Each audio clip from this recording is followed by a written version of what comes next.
Now I read verse 2 of Genesis 49. Gather yourselves together, and hear, ye sons of Jacob, and hearken unto Israel your father.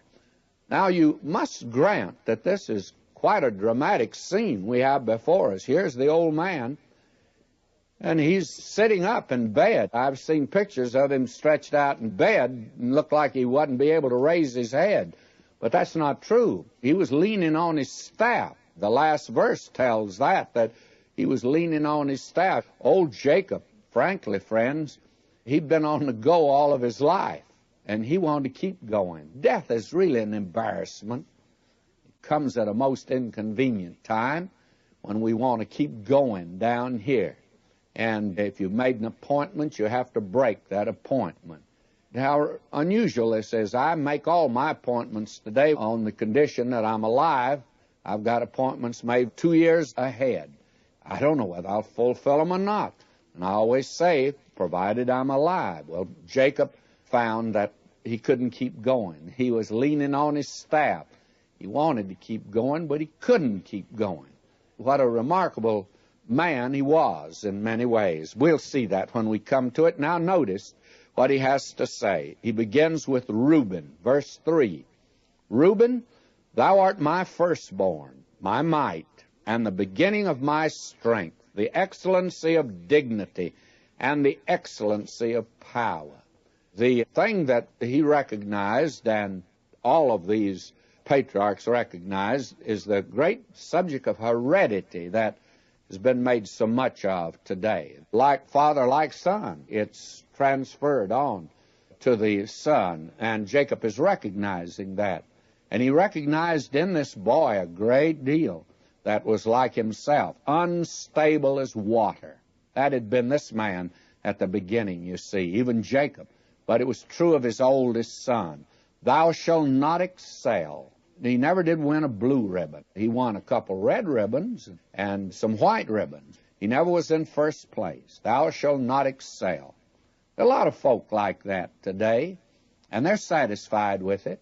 I have a preacher friend. He's a wonderful man, but he could have gone so much farther than he did go. But he didn't want to go. He had no desire than to just do and be what he wanted to do. He could have been a wonderful writer. He didn't want to be. I think he wrote 2 little pamphlets, and he could have been a great Bible teacher. He didn't want to be. He was satisfied with winning a red ribbon. That's second place, and he never won a blue ribbon. Thou shalt not excel. Because thou wentest up to thy father's bed, then defilest thou it. He went up to my couch. Now that is Reuben, and his was a sordid story, you remember. I didn't dwell on it. Those of you that have been with us through Genesis, I didn't dwell on it at all. But it was there, and I'm sure many of you read it. It was a sordid story. I see no reason to dwell on that today.